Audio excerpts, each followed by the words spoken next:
And to see what that situation is here in Johannesburg, I'm joined by Emergency Services spokesperson Robert Mulaudzi. A very good evening to you, and thank you so much for speaking to us. Good evening, and evening to the viewers. How bad is the situation here? Yeah, throughout the city of Johannesburg, we're happy that we haven't received any major incidents which were reported due to the wet weather conditions we have been receiving. However, from our side as emergency services, we've got all our fire stations throughout the city fully operational. We've got our teams on standby, working together with our disaster management officials, monitoring most of our, low-lying areas. So have there been any reports of flash floods? At this stage, not really, out of hand situations where we cannot manage. We will be monitoring those areas because we're expecting that we might still have, some severe rainfalls throughout the overnight. So we might have maybe some areas which might be flooded. So we've got our monitoring teams in the most, critical areas which we know. Normally when we have wet weather conditions like this one, we normally have flash flood in those areas. Areas like Alexander, Deep Slot and Kliptown and Soweto. So far so good. So we're just hoping that it will be like that throughout overnight. So as you mentioned, those in the critical areas, the low-lying areas, yes. the informal settlements, yes. Have you evacuated anybody yet? Have you asked people to move?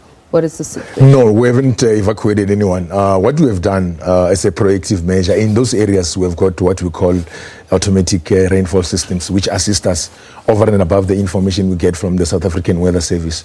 So it assists us to be able to disseminate information if we know that we've received excessive rainfall in those areas like Jackskay in Alexander. We've had a number of incidents in those areas. So we are able to evacuate those communities.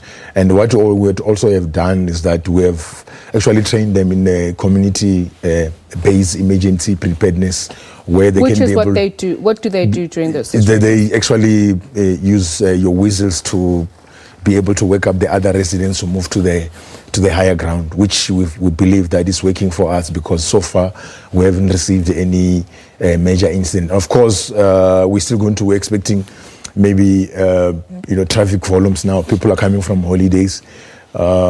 Normally when we have wet weather conditions, we still find our motorists trying to take a chance in some of the flooded areas. So hence we will remain on alert, and our message to them is that if they come across bridges which are flooded, roads which are flooded, we advise them to use alternative routes so that we can avoid incidences where their vehicles might be swept away by these flash floods.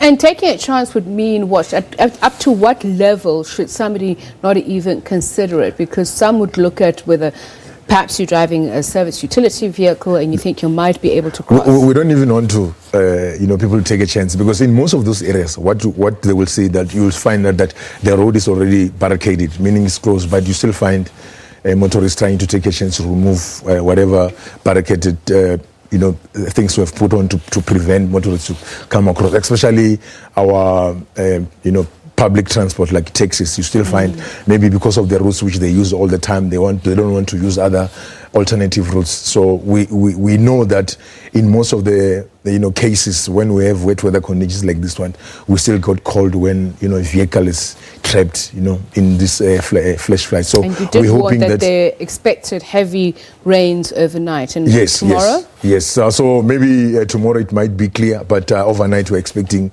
still more rainfall throughout overnight. Thank you very much for your time. That is Robert Mulaudzi, Johannesburg Emergency Services spokesperson. Don't go away, we're taking a quick break.